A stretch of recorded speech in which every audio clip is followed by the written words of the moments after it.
Looking at our world from a theological perspective. This is the Theology Central Podcast, making theology central.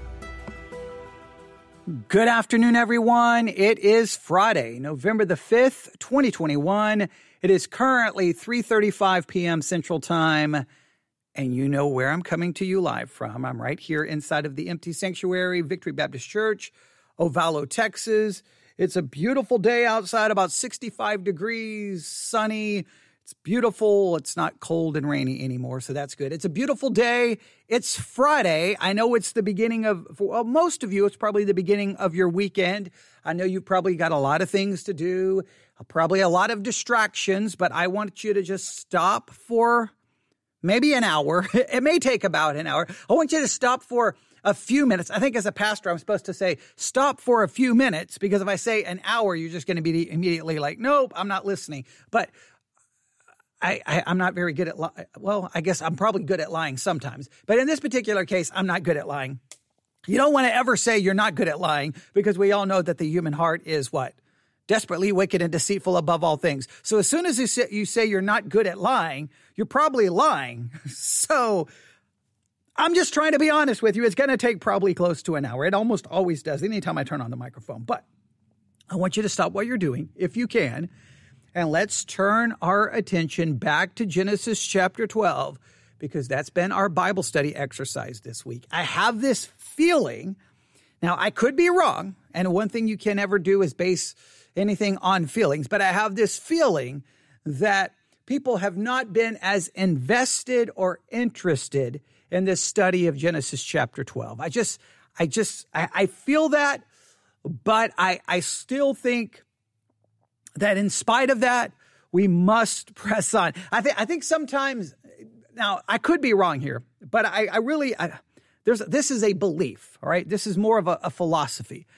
I think sometimes when you open the Bible and there's a passage of scripture, and for some reason you're not immediately like, oh, this looks interesting. Oh, it doesn't immediately jump, in a sense, off the page and slap you across the face, and you're immediately interested and invested in it. I think sometimes that's when you have to double down and really dig in, because I think sometimes those are the passages where we really need to dig in, because it provides a challenge, because sometimes we just kind of go, oh, that looks interesting. Oh, that looks interesting. But remember, the Bible is not a buffet. The Bible is not a buffet where you just walk through going, oh, that looks good. Oh, that looks interesting. No, the Bible is every verse, every word, every book is important, because all of it is the inspired word of God. So whenever you feel like, I'm not that invested in this, I'm not that interested in this, that's probably a sign that you need to stop and really focus in on it, because I think maybe greater spiritual growth comes from spending the time struggling through a passage than it may from just going to a passage that this is super interesting. I don't know if I can completely prove that theory, that hypothesis, but I think at least from my own personal experience, sometimes because I love to use like either a devotional or a Bible study guide that says, here's what you need to study today. I love using the lectionary, whatever the case may be, because I like to be forced to look at a text that I'm not choosing for myself. I'll grab I don't have my phone right here next to me. You keep probably hearing it sending notifications. It's down at the end of the table. And, I subscribe to, who knows how many podcasts, and I subscribe to the sermon audio MP3 feed. So every time a new sermon is added, I get a notification on my Pocket Cast podcast app. And constantly throughout the day, notification. And I love just to grab it, hit play, just randomly, just choose. Don't go through and find a sermon that I think looks interesting. Just choose the first one and hit play, and then go, oh, okay, well, this is not a passage that I necessarily would study. And I force myself to listen to that, and then force myself to go look at that passage. Or if I open up a devotional guide and go, well, this doesn't look, no, I tell myself, I could just skip it and go on to something else. But no, I'm going to stay right here and force myself to work through it. So if for some reason this week you're like, Genesis 12, the Bible study curriculum that we're using wants us to look at the concept of confidence, I'm confident that I'm not interested, okay? No, that may be a sign that you need to be interested. Now, I know what you're thinking. You're thinking, well, all you're really doing is trying to sell what you've been working on all week. Okay, yes, maybe I'm trying to sell it, but I truly believe in this principle. Put it this way, if you question my hypothesis, if you question my theory here, if you question my thesis, then test it for yourself, all right? Just anytime there's a study that you're like, I don't really know, force yourself, dig in, double down. And I think when it's all done, you're going to be like, whoa, there was a lot more there. I learned a lot more because sometimes you had to do extra work. Sometimes you had to do more work to work through it because your initial reaction was just to skip it. So I really hope that you will at least take that advice as moving forward. One of the things in the Bible study exercises, not only do I try to get you involved in the study, I also just like to throw out a lot of ideas and theories and concepts and philosophies about Bible study and interpretation throughout these Bible study exercises. So hopefully you've had a good week of reading Genesis chapter 12. Hopefully. I know some of you probably didn't even read it that many times, but if you can, it's Friday between now and Sunday. Just really read Genesis 12, 1 through 8, just a bunch of times. And I'm going to give you some basic assignments that I want you to work on right here before we kind of dig in. I think this is going to be an interesting study this afternoon. And hopefully, if you haven't found the other studies that beneficial, hopefully you will find this one. I think the last one we did, it may have been a little bit confusing, but trying to figure out, so when did Abraham get called? Where was he? Wait, what was going on? I think gives us a little insight to maybe what was happening. And I thought that was at least beneficial. But here's what I want you to do. Genesis chapter 12. All right, are you ready? I've already given you lots of assignments. Genesis chapter 12. I don't know how many people have worked on them, but I'm going to give you a couple of more here. All right, Genesis chapter 12. We'll start in verse 4. So Abram departed as the Lord had spoken. This is Genesis 12:4. So Abram departed as the Lord had spoken unto him, and Lot went with him. And Abram was 75 years old when he departed out of Haran. And Abram took Sarai, his wife, and Lot, his brother's son, and all their substance that they had gathered, and the souls they had gotten in Haran, and they went forth to go into the land of Canaan, and to the land of Canaan they came. All right, first thing, here's the things I want you to do. I want you to look up everything you can about Haran, not the person Haran, but the land, the region of Haran. I want you to just, look up a couple of Bible dictionaries, study Bibles, whatever you have. You can use the Bible study curriculum, all right? Again, if you're not using the curriculum, go to theologycentral.net, go to the blog section. You're going to have to scroll down for a while and find the entry, but find the entry for Daily Discipleship Guide. Sign up. The curriculum is free for you, so please use it. I know some of you are like, well, I don't want to take someone else's spot. Take their spot, please, okay? We want as many people to use the curriculum as possible, all right? So look up Haran and just write down a basic general, where was it located? Anything interesting about the area of Haran? Just anything interesting about its name? Just whatever you can find, all right? And they went forth to go into the land of Canaan. I want you to look up Canaan. What's significant about Canaan? The area, the region. What? Anything interesting about the name? Again, just look up. You don't have to do like hours of work, but just, in other words, if you're reading Genesis 12 and someone walked up to you and said, Haran, and you could be like, okay, Haran, blah, blah, blah, blah, blah. Canaan, or blah, blah. You could just give the basic information, all right? Because as Christians, we should seek to know what's in God's word, all right? Now, all right, that's verse 5, all right?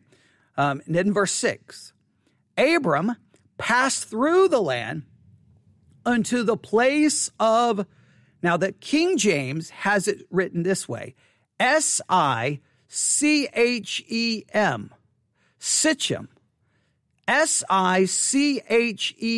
Sichem, However, if you look up Genesis 12:6 and any other translation, you're not going to find Sichem. You're going to find it spelled like this. Okay, I'm going to give you from a number of translations. Genesis 12:6, New International. Abram traveled through the land as far as the site of the great tree of Morah at Shechem. Typically, it's pronounced Shechem, right? Sichem, Shechem, all right? Now, it's just the difference between the King James versus other translations, all right? So Shechem, Sichem. I want you to look up, and if you look up in a Bible dictionary, don't look up Sichem, look up Shechem, Shechem. And I want you to find everything you can about Shechem. All right? Shechem. Now, or Sichem. Go through this again. I want you to look up everything about Haran, the land, the region, all right? Haran. Canaan. Shechem, okay. I got Sichem, Shechem, all right, Shechem. If I have to look at it in the other translation and look at the word, Shechem, all right? And what I typically do sometimes when I read from the King James and it's Sichem, I say Shechem, but it's actually Sichem in the King James. Yeah, it's one of those things, you learn it, and then you just read it the way, yeah, okay. We can get into a whole discussion there. But I want you to know about these areas. I want you to know, where are these areas located? What do we know about these areas? So let's go through the names again. Haran, all right? Canaan, Shechem, all right? Next, the Canaanites. The Canaanites. I want you to look up about the Canaanites. What do we know about the Canaanites? Now, the Canaanites, at least in the Bible dictionary I have right here next to me, there's a lot of information about the Canaanites. Again, I just want a basic summary written down, just a basic summary. You don't have to spend, hours and hours. I just want you to be able, again, let's say you're sitting in church or you're sitting in a small group or a Sunday school class, and the teacher goes through and says, all right, we're in Genesis chapter 12 today, and he reads verse 5. And Abram took Sarai his wife, and Lot his brother's son, and all their substance that they had gathered, and the souls that they had gotten in Haran. And then he says something about Haran, or he asks, what do you know about Haran? I want you, raise your hand and go, oh, I know a lot about Haran, because the Theology Central podcast challenged me to actually do Bible study, and I actually participated. And then you know about Haran. Canaan. What do you know about Canaan? What do you know about Shechem? And what do you know about the Canaanites? I want you to have a basic summary of all of those. Look it up. Again, the Bible study curriculum. Please look at what they have to say about these areas. Look at dictionaries. Look in your study Bible. All you got to do is just take the time to look it up and write it down. Now, I know there's always a tendency, well, I don't need to write it down. It's already in the book. It's reading it and writing it that you remember it. It's reading it and writing it that leads to you remembering it. It's a very basic study technique, all right? And then the last thing I want you to look up is Bethel. You'll read that in Genesis 12:8. And he removed from thence unto a mountain on the east of Bethel. I want you to look up Bethel. Again, basic information. Very simple, very straightforward. All right? Very simple, very straightforward. All right? Now, you have that. So I almost want to stop right here and just say, okay, that concludes our Bible study exercise for today, because I've just handed you a bunch to do. But we're going to do a little bit of study. Are you ready? A little bit of study. Now, remember, the whole reason we are approaching the text the way we are is because the Bible study curriculum that we are using wants us to see the idea of confidence in Genesis 12. We're in a number of sections in Genesis. They want us to spend the next couple of weeks thinking about, meditating this idea of confidence. And I really try to get you to think about it. I'm really hoping it would spark some discussion and conversation. Again, it doesn't appear that this is the most exciting thing for some people, but I really believe that this concept of confidence should be considered in how it impacts your Christian life and what it means to your Christian life. And I'm going to try to drive that point home here in the next little while. But let's do this. Before we do anything else, let's just look at a definition for confidence, right? A definition for confidence. Confidence is defined as the feeling or belief that one can rely on someone or something, firm trust. In your Christian life, do you have a feeling and a belief that you can rely on God and His Word? You have firm trust. Now, I know the church answer is, well, obviously, I trust and have confidence in God. Of course, that's the church answer. We're not talking about if you can get the answer right. We're talking about, do you truly in your life have this firm confidence, trust in the Lord, that you know He will do what He says He will do? Do you really have that confidence? And you may say, I have some, but it is weak. How does a strong confidence impact your daily Christian walk? And how does a weak confidence impact your daily Christian life? Think of it this way. I don't know if you saw the news, but a football player who plays for, I think they're called the Las Vegas Raiders now, was drunk. His girlfriend was in the passenger seat, and he was doing an excess of, I believe, of 147 miles an hour, maybe 157 miles an hour, some crazy speed, right? It's insane. So he's like in a pedestrian area, like a neighborhood, doing well over 100 miles an hour, well over like 120, 130, 140 miles an hour. He's drunk. And here's a woman, I think she's 22 years of age. She's in her car. It sounds like her dog was in the car with her. And this football player who's drunk, doing 120, 130, 140 miles an hour, comes flying up, boom, hits the woman's car. The car bursts into flames. She's dead. The animal's dead. It's horrific. Now the man has been arrested. The football player, he's been let go. He's been released by the Las Vegas Raiders. He's been let go. He's no longer a part of the team. So an ex-NFL football player, but she's dead. It's a horrible, horrible tragedy. Horrible tragedy. I mean, when I saw the news story, I just, anger rises up in me, because if you don't know this about me, I utterly despise alcohol. I hate alcohol with every ounce of my being. I've watched it destroy way too many lives. Alcoholism has destroyed so many lives, marriages, domestic abuse, all just horrible things happen. Young people, things go horribly wrong because of alcohol at parties.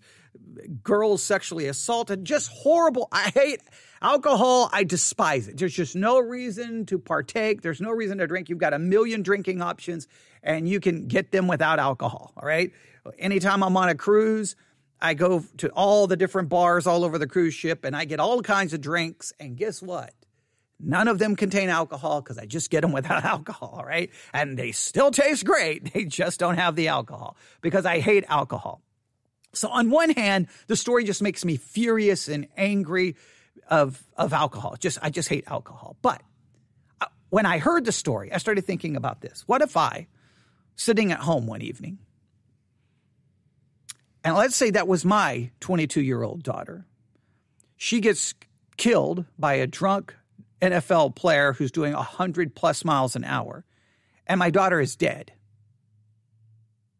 Now, it's one thing to say, I have complete confidence in God. I have complete trust in God. It's easy to say that sitting in church. It's easy to say that listening to a podcast. But when you get that phone call and your daughter is dead because of some drunk who was irresponsible, killed your daughter for absolutely no reason, just a horrible, horrible tragedy, you may say, but God, you have the ability to do everything. God, why did you not stop the drunk? Why didn't you cause the drunk to crash and he die and not my daughter? Why did you allow him to take my daughter's life and he walks away with some minor injuries. Why? And I believe the girlfriend in the car obviously had some minor injuries as well. I think they went to the hospital and was released, and then he went into police custody. He's alive. She's dead. You're at that moment, you may say, I don't know if I have so much confidence in God. See, we need to talk about confidence and trust in God now, not when we get the phone call that our 22-year-old son, daughter, or whatever age may be, loved one has been killed senselessly because of a drunk driver or because of some other horrible situation. Because at that point, if you haven't thought about confidence and trust in God, if you haven't thought about this doctrinally and all of the implications of it, at that point, your confidence and trust may completely evaporate, and you may slip and you may fall, and it may be very difficult to maintain your spiritual life in any meaningful way. This is a serious subject.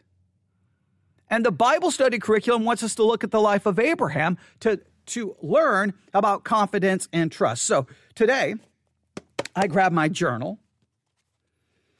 which I need some more journals and some more pencils. That's what I need, okay?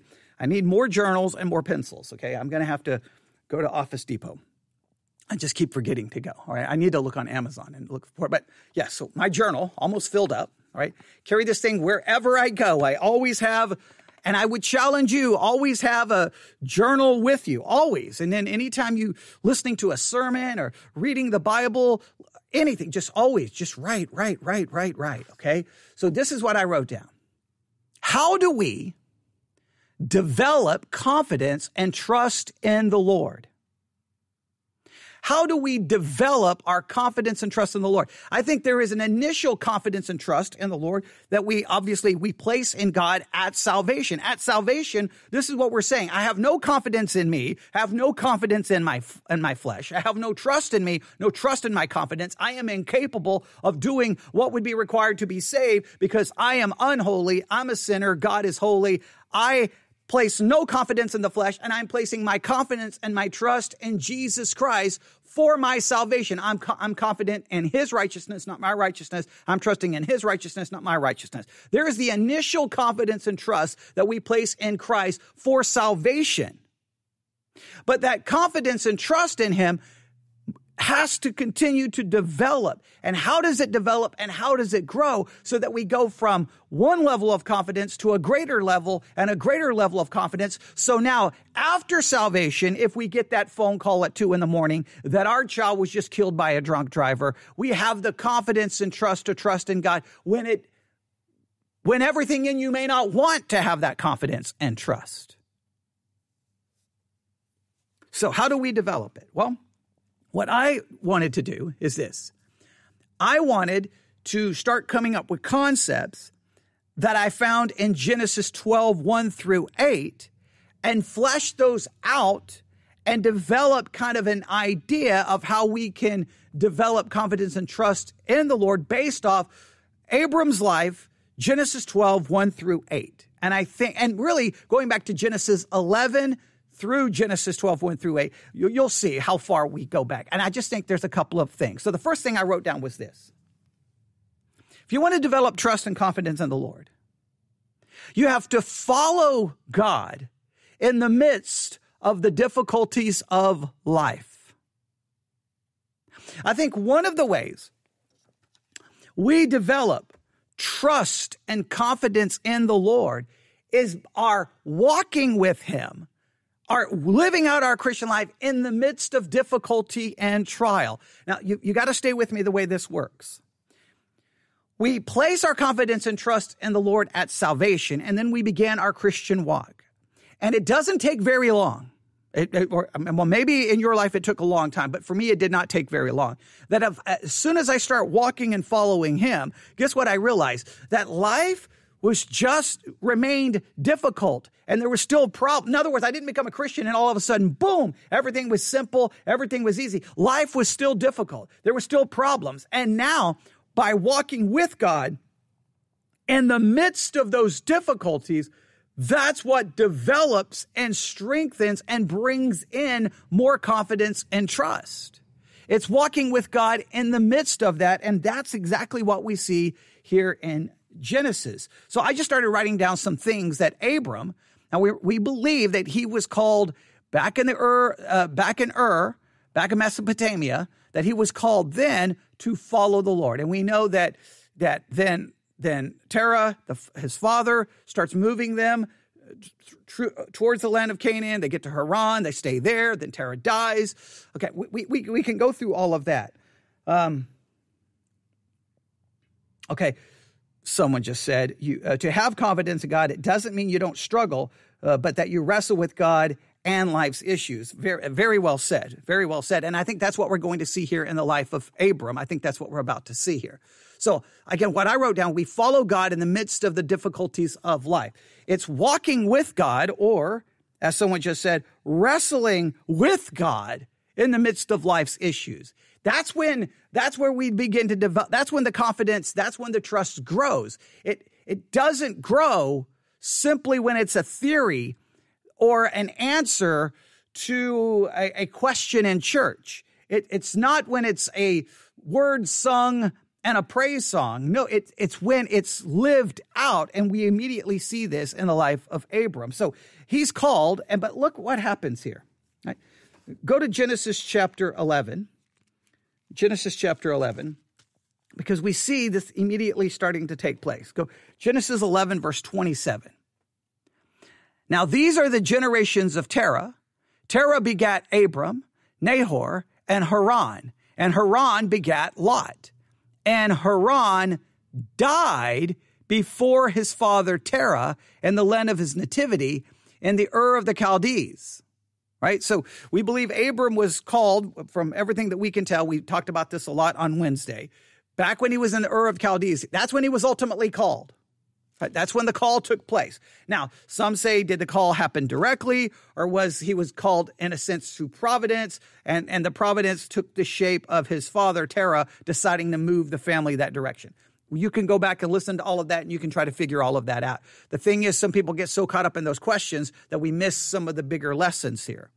But I want you to see that in the midst of Abram's life, well, there's death taking place. There's death taking place. Here, Haran, the one who begat Lot, he dies before his father Terah in the land of the nativity in the Ur of the Chaldees. Verse 29, and Abram and Nahor took them wives. The name of Abram's wife was Sarai, and the name of Nahor's wife, Milcah, the daughter of Haran, the father of Milcah, and the father of Iscah. But Sarai was barren, and she had no child. And Terah took Abram his son, and Lot the son of Haran, his son's son, and Sarai, his daughter-in-law, his son Abram's wife, and they went forth with them unto the Ur of the Chaldees to go into the land of Canaan. And they came unto Haran and dwelt there. And the days of Terah were 205 years, and Terah died in Haran. Now, I know we read that, and we may not give it much thought. Or like, okay, people die. People die all the time. Yes, it's amazing. It's amazing how we're like, people die all the time. Okay, it's easy to say that until there's someone in your life. It's a family member, someone you're related to, someone who's a part of your family, they die. All of a sudden, death becomes far more significant and becomes far more meaningful. And next thing you know, we take it very, very hard. So here's what I put down. We follow God in the midst of the difficulties of life.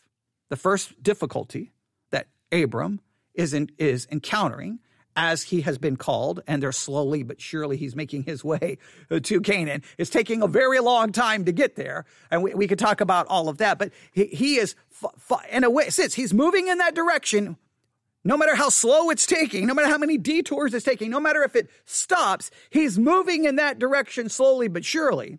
And as he's moving in that direction, he experiences or encounters death of people he cares about. Now, you need confidence and trust in the Lord in many cases, to deal with death. But it's sometimes as we encounter and we witness the things like death that can develop our confidence and trust in Him. walking with God through that is how sometimes we develop confidence and trust. Now, I cannot speak for everyone because I've seen this from both sides. I had not been a Christian super long when my mother, 39 years of age, died suddenly. I mean, she's alive on a Wednesday, basically on a Friday, she's gone. Suddenly, unexpected, tragic, absolutely devastating. And let me tell you, at that point in my Christian life, I was not prepared. I did not have the confidence and trust in the Lord to make it through that. I was decimated, destroyed, distraught, discouraged, depressed, confused, because Lord, wait, I'm a believer. And when the first major tragedy occurs and I pray and pray and pray and pray and pray and pray and pray, and you don't heal my mother and she dies, well, then what's the point of having confidence and trust in you? Because it seems about pretty much useless. What's the point? And I voiced these frustrations and anger pretty much in the middle of a sanctuary at First Baptist Church, Tuscola, Texas, at about 1 o'clock in the morning, yelling and screaming at God because it did not make any sense to me. I did not understand. And well, then it got so bad that I, tried to kill myself and then 8 weeks in a psychiatric hospital. Long, tragic story. But it's not the story is about me. It's about the fact that I had to go through that, but it's through that I developed then a confidence and a trust in the Lord that now understood that, yes, I can trust in the Lord and I can have confidence in him, but trusting in him, confidence in him doesn't mean he's always going to do what I want, how I want, when I want. And those were very important lessons. But the way I developed those lessons was not completely. I guess when you come to the point of killing yourself, in some ways you're almost abandoning everything. But making it through all of that, I had to walk, I had to wrestle, I had to struggle. The Christian life, or let me put it this way, Christian growth, spiritual growth occurs in the midst of life. We learn the principles in preaching. We learn the principles in teaching. We learn the principles in Bible study. But those principles do not gain or become anything until they are lived out, till they are put into practice. Let me give you an example, because I think this is interesting. If you look up, I think the first time confidence is used in the book of Proverbs. Let me see if I have the Blue Letter Bible app here. Yes. If you look up the first time the word confidence in the King James, when it appears in Proverbs, it's this Hebrew word. Let me take this out of the case. And I just think there's an interesting part of this Hebrew word. We've already talked about this once in our Bible study exercise this week, but let's listen to this again. All right, here we go. Here is the Hebrew word. Strong's H, 3689, Kesel. Kesel. Now, it's only used 13 times, but it's only translated confidence one time, right? Now, a lot of the other times when the word confidence appears, it's not Kesel. But Kesel is very interesting because it's translated flank. Okay, what in the world is that? Hope. All right, that makes sense. Folly, loins, confidence. All right, what does that got to do with anything? So you're a little bit confused. When we first looked this up, I was a little bit confused. So I had to go to the lexicon, and then I found this. Loin or flank, the internal muscles of the loins near the kidneys to which the fat adheres. The internal muscles of the loins near the kidneys to which the fat adheres. So this is like, think of something internally in the body, and one thing is clinging or holding the other part together. It's holding on to it. It's clinging to it. And in a sense, that's how confidence spiritually is developed. When we go through like something trying to rip you apart, trying to tear you into pieces, like sometimes an unexpected death can occur, it is holding on and clinging to God in the midst of that in a sense, it becomes stronger. It's like the more we exercise that confidence and trust and holding on to God when everything is trying to pull us from it, that's how it is strengthened. unexpected death can occur. Now, I'm not saying this because I have any close connection with this family member in any way, shape, or form, because I'm not saying this for emotional standpoint, but just to show you, again, another example of how quickly death can occur. My stepsister, her husband, I think in his 40s, they went to bed one night. She woke up the next day and he was dead. And this happened last week, or maybe earlier this week. A tragic, horrible, last week, I believe, horrible, tragic situation. Everyone's devastated by it, not expecting it. So I just find it interesting that in Genesis 11, because, hey, here's Abram, the man who's going to be the example of faith. As he starts his movement, God has called him, right? He's in Ur of the Chaldees, idolatry. His father is, they're completely, in a sense, not far from the true God. God in his mercy and grace elects and chooses Abram, calls him, and as Abram begins this movement towards following God, he encounters death. Right? Next. So again, the way we develop confidence is following God in the midst of the difficulties of life. The first difficulty he encountered, in a sense, was the death of loved ones. Then look what happens. Genesis 11:31. And Terah took Abram, his son, and Lot, the sons of Haran, his son's son, Sarai, his daughter-in-law, the son of Abram's wife. I'm going to read this again. And Terah took Abram, his son, and Lot, the son of Haran, his son's son, and Sarai, his daughter-in-law, his son Abram's wife, and they went forth with him from the Ur of the Chaldees to go into the land of Canaan, and they came unto Haran and dwelt there. Now, yes, on one hand, this is a good thing because they are moving in the direction that Abram is supposed to be going, which he has been called. That's a good thing, but I just want you to see they have to move. Now, a move may not seem anything of that significance in 2021, but moving everyone and traveling such great distances at that time was a difficulty. Was difficult, and definitely it was unsettling. It upended everything. So, and again, sometimes it is confidence and trust in the Lord. It's being developed sometimes, and let me say it this way: the Christian life is not lived during moments made for a Hollywood movie. Typically, the Christian life is lived in the daily, normal, routines of life that wouldn't even be entertaining for a reality television show. It's just through the everyday details. That's how we develop that confidence and trust in the Lord, by walking with him through those everything. Here, you got to pack everything up and move. Move is a great, if you look at the different things that cause, great stress in people's life, you can have divorce, you can have death, and you can have a move. A move can be very stressful.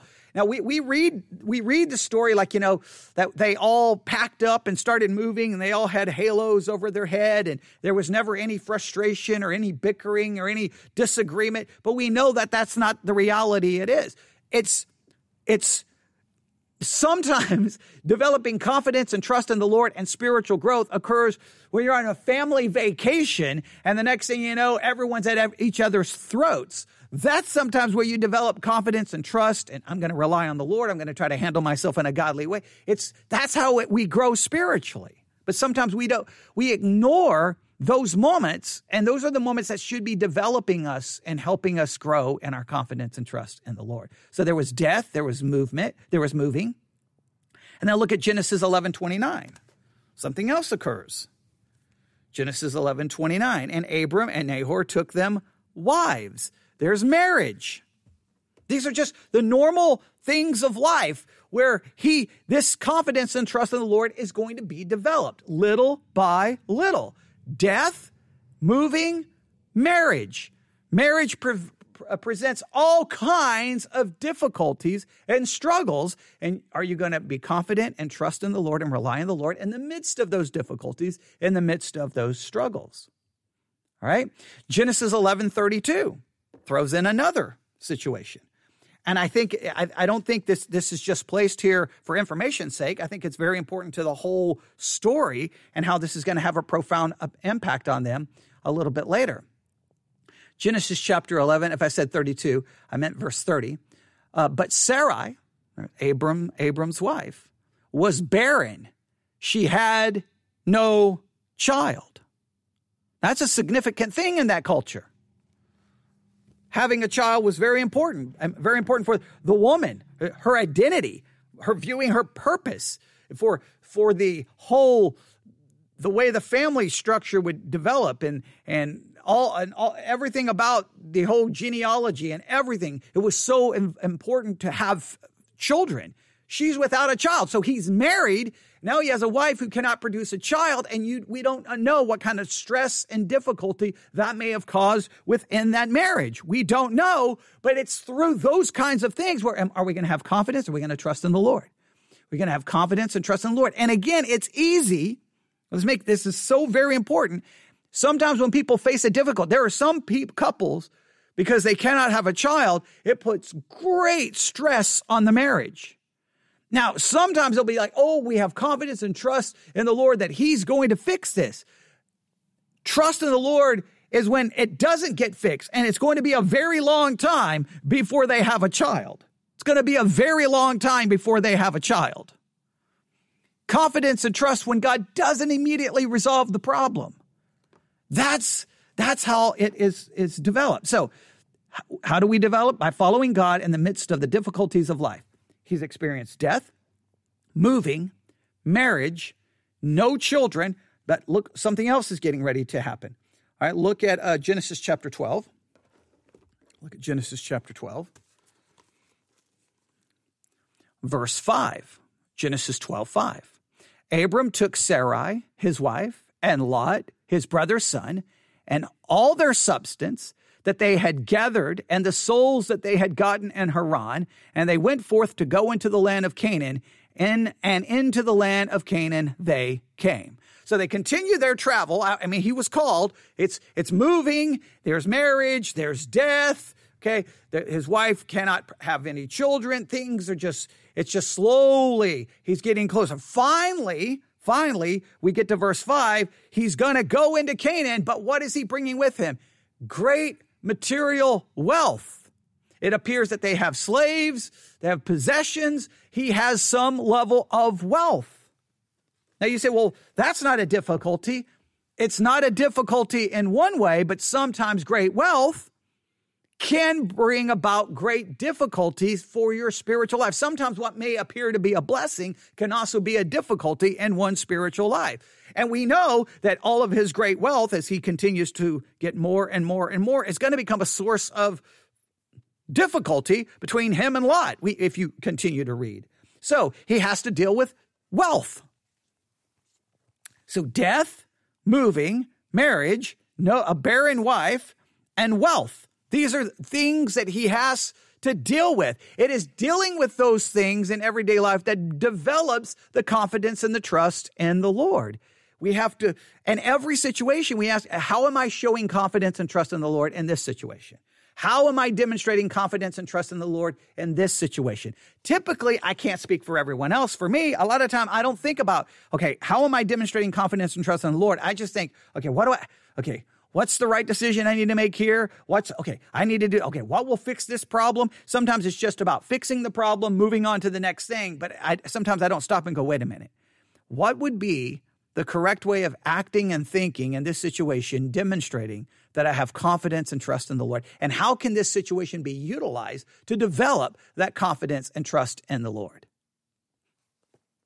Right? The confidence and trust just doesn't show up. It's got to be developed. And life is the gymnasium in which confidence and trust is developed and where it is strengthened. Confidence and trust in the Lord is not developed in the pew. It is developed in life. Okay? You learn about trusting and having confidence in the Lord in the pew. That's where you're equipped with the idea, but now it's going to be, it's being put into practice when you leave the pew and you leave the church, right? The church is to equip you, but now you have to develop it in practice, right? Look at Genesis 12:6. Genesis 12:6. Now, this is just thrown in, again, just like back in Genesis 11, verse 30, we find that Sarah was barren and she had no child. It just appears like, oh, just a little bit of historical information, but it's historical information that I think is demonstrating, here's Abram beginning his walk with the Lord, and look at all of these things that he's encountering. Look at all the things that he's encountering, right? And we know that when they got to Haran, Abram stayed there. He stayed there and waited till Terah died, which demonstrates, wait a minute, where was this? And then he brings Lot. And some people, well, he had to bring Lot. Lot's father died. Well, maybe he had to bring Lot from a human perspective, but was he trusting in the Lord? Did he demonstrate confidence in the Lord? Again, we could go through all of these. But in the midst of all of this, it is developing. And then look what happens. This is just thrown in there. Genesis 12:6. And Abram passed through the land unto the place of, well, the King James, Shechem, okay, depending on which translation. Remember, that's one of your assignments this weekend. Unto the plain of Moreh. And now I love the way this is just written. And the Canaanite was then in the land. And the Canaanite was then in the land. Now that may appear to be completely insignificant, but if you study the Canaanites, you talk about they were basically part of a fertility cult, basically. I mean, their religion was polar opposite to anything Abram would be believing and trying to follow the true God. He was coming into a land of people who did not have the same religion. And please note, they're in the land that God has promised him. So, okay, hey, Lord, I left everything. It may have taken me a while to depart from everything, but I have left things. I'm moving in the right direction, and you're going to bring me into a land, and you bring me into a land, and there's someone here, okay? How exactly is this supposed to work? It's like God bringing you to a house saying, hey, this is the house I'm going to give you. And you're like, Lord, there's some other people living in it, and they seem pretty content, and they don't have a for sale sign out front. How is this going to? Well, you got to trust in the Lord. So I'm going to say this: he's got to learn to trust in the Lord when things appear confusing. This would be, from a human perspective, this would be, there's the Canaanites are here. Okay. Wait, how is this supposed to work again? How is this supposed to? Exactly how is this supposed to work? Remember when Israel is brought to the promised land and they send spies in, they come back going, there's some people there. And we're going to go back to Egypt. We're going to go back to Egypt. But Abram, for whatever delays, for whatever he may have done wrong, he is at least following and entering and doing what God has called him to do when it doesn't seem to make a lot of sense. So let me go through this again. Confidence and trust is developed in the difficulties of life. It's in the midst of life. You may even want to write it down that way. In the midst of life, whether difficulties or not difficulties, the blessings and difficulties of life. But what does he encounter? Genesis 11, 27 through 32, death of people in the family. He has to move. Genesis 11, 31, his father's like, hey, we're going. Now, I know he's supposed to go, but it's still, everyone's packing up and moving. That upends everything. Anyone who has to go through a move knows. I hate moving. I'd rather die than move, okay? Genesis 11:29, marriage. There's all kinds of difficulties that happen. You get two individuals who have a heart that's desperately wicked and deceitful above all things, and now they got to come together and live together, and they're both selfish, self-seeking narcissists. Yeah, there's usually going to be problems, okay? No children. That can bring lots of stress, especially in that culture. And I'm not giving all the scriptures for these, but you can go through them. Wealth, Genesis 12:5. He's amassed all kinds of things. And I know we can get a whole discussion about slaves, and we can get a whole discussion about that. But just right now, we're just going to all the things he's encountering. I'm going to call it confusion. I'm going to call it great confusion there. Because he gets there and the Canaanites are already there. And I'm going to throw one other kind of, we'll call the next one difficult. We'll call it difficulty. We'll just throw this one in. I didn't even think about it. But Genesis chapter 12 if you do a little bit of research, from Haran to Shechem, which or Sichem, and the King James, and Abram passed through the land unto the place of Sichem or Shechem, unto the plain of Moreh, and the Canaanites was in the land.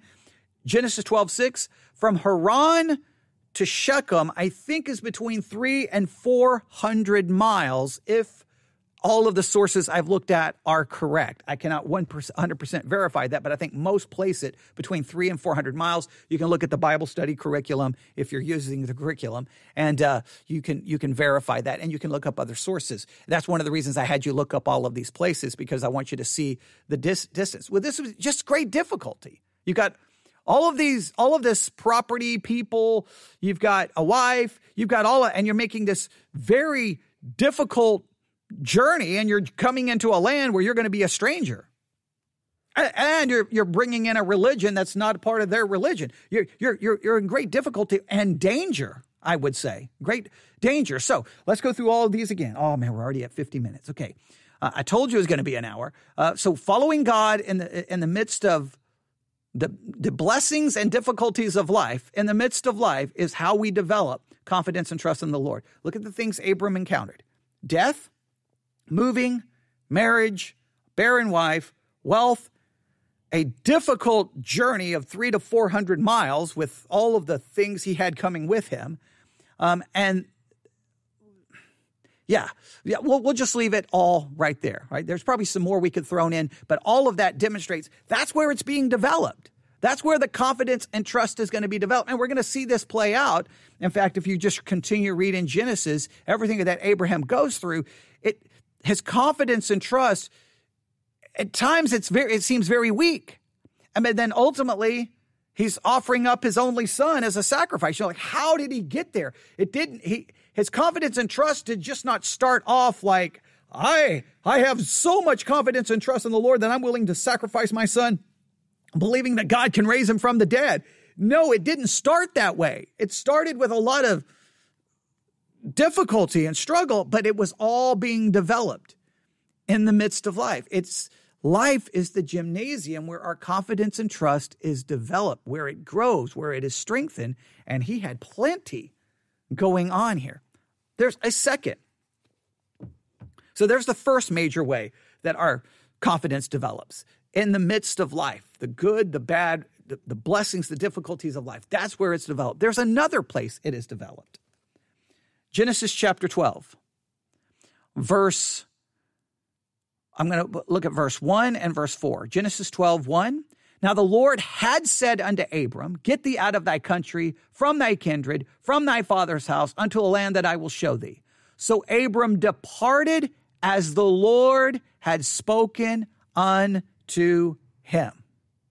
There's another way our confidence and trust develops, and that is by obeying the Lord. Now, do we always obey perfectly? No, I don't even think Abram was obeying perfectly. There's been a lot of stop and delays and difficulties, and even bringing Lot. There's some people say it was okay. Some people say it wasn't following the directions. Whatever your take is on that, the point is, it is when we start obeying God, and as imperfect as it may be, as we obey and try to follow him, it is as we obey that our confidence and trust begins to grow and to develop. So it is I'm going to go back to my notes here. It is by following God, walking with God in the midst of life. That's how it develops. Second, it's by obeying God in the midst of life. As we seek to obey him. Look, the difficulties of life always makes it hard. Do I obey here, or do I not obey here? What am I going to do? Because sometimes it's the very difficulties of life that causes us not to obey, or we use them as an excuse. We use the difficulties and we just use the daily routine as excuses for, well, I can't really do this, I can't do that. It's obeying that I think is important. So following him in the midst of life, obeying his word, you can just put that down, obedience to his word, no matter how imperfect it may be, it's a step in obeying him. And then, I think there's one more here. I think there's one more found. There may be another, but I'm just going to give you one here because of time. All right? Here we go. So Abram passed through the land. They come to Sichem or Shechem, all right? The Canaanites are there. And the Lord appeared unto Abram and said, unto thy seed will I give this land, and there builded he an altar unto the Lord who appeared unto him. The next thing that's absolutely critical to developing your trust and confidence in the Lord, I'm just going to put these two together, God's word and the worship of God. It is God's word and the worship of God that develops.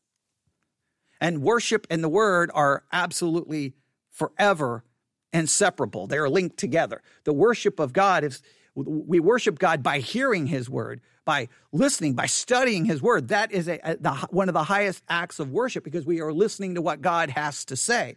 But it is then the worship and his word that develops our confidence and trust. You cannot develop your confidence and trust apart from his word and the worship of God. You need that. And we see right here, he builds an altar. He builds an altar, which becomes a very important concept you'll see in Abram's life and in Genesis. They would stop and build an altar to demonstrate, hey, we're following God. But guess what's important? God is what's important here. We're following him. We're worshiping him. His word. That's what they are doing. So 3 things are required to develop your confidence and trust in the Lord. It is to follow him and to wrestle with him in the midst of life. The blessings, the difficulties, the confusion, and all of that. And Abram had plenty to encounter, which looks a lot like your life and my life. It's one of the reasons I love this section of Scripture, because Abram is just like a normal person called to follow him, and he goes through all the same kind of difficulties and struggles. And sometimes we just read through that so quickly, we don't even stop to think about it. That's why I wanted to grab my journal today and write that down, because I was like, wow, I've gone through so many of those things. I've gone through so many of those things. And probably so have you, right? Obey God. It's through trying to obey God and follow him, even if it's an imperfect obedience. Any level of obedience helps develop that confidence and that trust. And then it is God's word and the worship of God that is so key, so critical to you developing your confidence and trust in the Lord. Now, I'm going to stop right there. Well, you can look at the curriculum and see where they go with it. You can look at it, but that gets us almost pretty much, that covers the whole set. We've dealt with the difficulties of where was Abraham. Now, we did not go into how old was Terah when he had Abram. There's so much disagreement on the numbers and the ages. You can, again, read all of that in the Bible study curriculum. And if you have any questions about that, we can try to... I wanted to focus on where he was when he was called and trying to figure that out. Because if he was called and then they start moving and then they stop in Haran and then he waits until Terah dies, then he moves, that seems to indicate some obedience, but then a struggle, which then makes, again, Abram very, very, very real. Very real. And I want you to see the realness. I want you to see his humanity, because that demonstrates how in the same way we are to develop our confidence and trust in the same way. So I'll end with this. How is your confidence and trust in the Lord? Not theoretical, but practical. Right now, you may say, I have confidence and trust in the Lord, but is it a confidence and a trust that can encounter the most tragic and difficult of situations? Or as soon as that happens, your confidence and trust in the Lord completely evaporates and disappears? Well, the only way to ensure that it is ready for those kinds of encounters is it has to be strengthened and developed. And every day you are placed in the gymnasium in order to exercise that confidence and trust, to develop it. A lot of times, though, we don't give it any thought. We don't go, okay, how can I demonstrate confidence and trust in the Lord right now in this situation? Now, I just want to resolve the situation. I just want to fix the situation. I just want the situation to be over. I just want it to go away. I just want it to get better.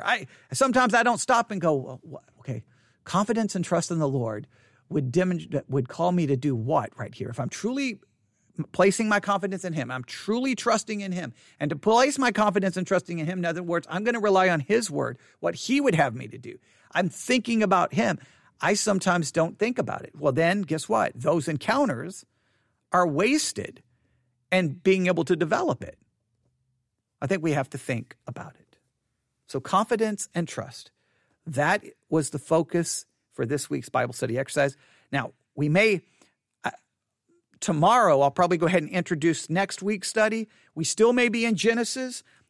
I'm going to look. We may skip because what they're going to do for the next couple of weeks, the Bible study curriculum is there, so please use it. They're going to stay in Genesis, and they're just going to pick different events from Abram's life to show you confidence, to show you developing this confidence. And it is interesting to see it all, but I also want us to get caught up on the curriculum so that we're with the current week. But this gives you, I think we broke this down enough to give you how you can take every section of Abram's life and go, oh, look what okay, well, that didn't show a lot of confidence. Hey, Sarah, look, we're going to go in here and these people are going to think you're pretty and they're going to probably kill me. So I need you to tell them that we're not married, that you're my sister, okay?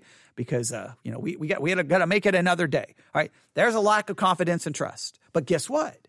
It's by encountering that, going through that. Sometimes our confidence and trust in the Lord sometimes develops even in the midst of our failures.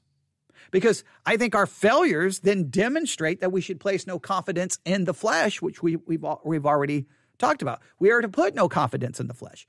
The only way I learn that lesson is when I fall on my face into sin, realizing I cannot be trusting in my righteousness or my actions. I've got to be trusting in an imputed righteousness. So even in failure, and I think Abram, even though the text doesn't tell us what he's thinking, but we just see the slow process of development. Genesis, at least 12 through the story of Abram turning into Abraham, what we see is the gymnasium of life. We are brought into the gym and we're saying, hey, look over there. You see, that's Abram? Okay, just watch him. Watch him. This is the before. This is the after.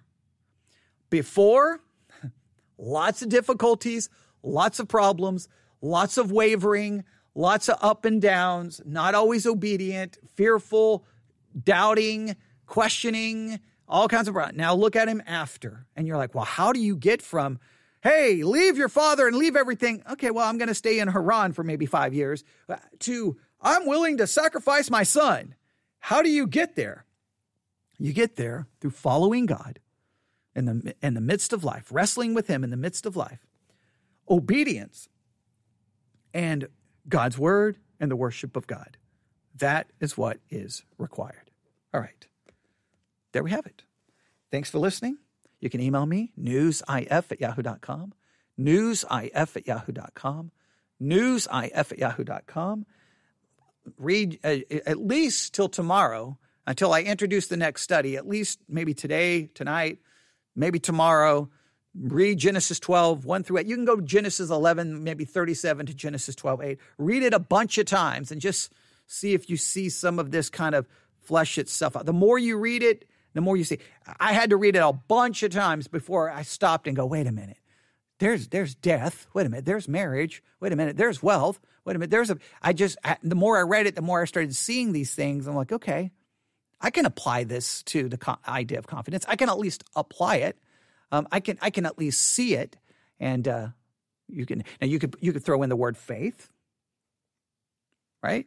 Confidence, trust, faith. All those words are still pretty much very similar, but all of it is the development of those things: confidence, trust, and faith. All right, there we have it. Thanks for listening. Everyone have a great day. God bless.